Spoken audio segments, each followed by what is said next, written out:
Serving God. I have brought you thus far through the 2 preceding chapters with a view to finally settling the question of duty.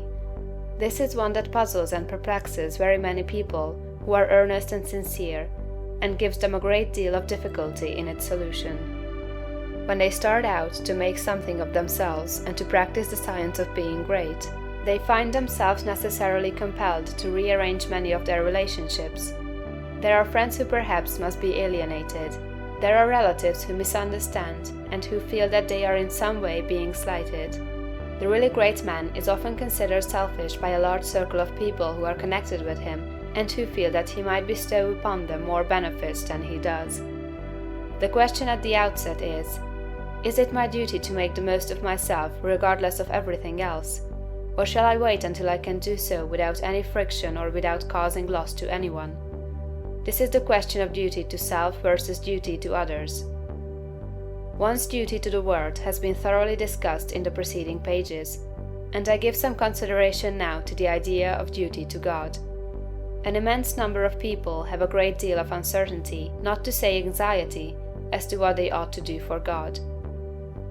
The amount of work and service that is done for Him in these United States in the way of church work and so on is enormous.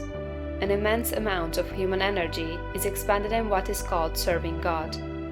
I propose to consider briefly what serving God is, and how a man may serve God best, and I think I shall be able to make plain that the conventional idea as to what constitutes service to God is all wrong. When Moses went down into Egypt to bring out the Hebrews from bondage, his demand upon Pharaoh, in the name of the deity, was, "Let the people go that they may serve me." He led them out into the wilderness, and there instituted a new form of worship, which has led many people to suppose that worship constitutes the service of God, although later God Himself distinctly declared that He cared nothing for ceremonies, burnt offerings, or oblation, and the teaching of Jesus, if rightly understood, would do away with organized temple worship altogether. God does not lack anything that man may do for Him with their hands or bodies or voices. St. Paul points out that man can do nothing for God does not need anything. The view of evolution that we have taken shows God seeking expression through man. Through all the successive ages in which His Spirit has urged man up to the height, God has gone on seeking expression. Every generation of man is more godlike than the preceding generation. Every generation of man demands more in the way of fine homes, pleasant surroundings, congenial work, rest, travel, and opportunity for study than the preceding generation.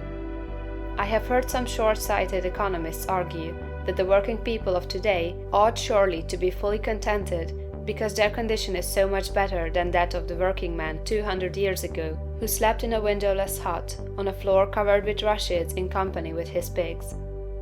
If that man had all that he was able to use for the living of all the life he knew how to live, he was perfectly content, and if he had lack, he was not contented. The man of today has a comfortable home and very many things, indeed, that were unknown a short period back in the past, and if he has all that he can use for the living of all the life he can imagine, he will be content. But he is not content. God has lifted the race so far that any common man can picture a better and more desirable life than he is able to live under existing conditions. And so long as this is true, so long as a man can think and clearly picture to himself a more desirable life, he will be discontented with the life he has to live, and rightly so. That discontent is the Spirit of God urging man to do more desirable conditions. It is God who seeks expression in the race. He works in us to will and to do. The only service you can render God is to give expression to what He is trying to give the world through you. The only service you can render God is to make the very most of yourself in order that God may live in you to the utmost of your possibilities. In a former work of this series, The Science of Getting Rich, I refer to the little boy at the piano, the music in whose soul could not find expression through his untrained hands. This is a good illustration of the way the Spirit of God is over, about, around, and in all of us, seeking to do great things with us, so soon as we will train our hands and feet, our minds, brains, and bodies to do His service. Your first duty to God, to yourself, and to the world is to make yourself as great a personality in every way as you possibly can. And that, it seems to me, disposes of the question of duty. There are one or two other things that might be disposed of in closing this chapter.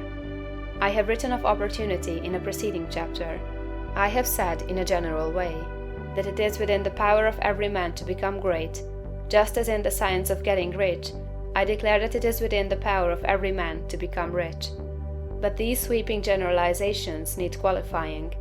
There are men who have such materialistic minds that they are absolutely incapable of comprehending the philosophy set forth in these books. There is a great mass of men and women who have lived and worked until they are practically incapable of thought along these lines, and they cannot receive the message. Something may be done for them by demonstration, that is, by living the life before them. But that is the only way they can be aroused. The world needs demonstration more than it needs teaching. For this mass of people, our duty is to become as great in personality as possible, in order that they may see and desire to do likewise. It is our duty to make ourselves great for their sakes, so that we may help prepare the world, that the next generation shall have better conditions for thought. One other point.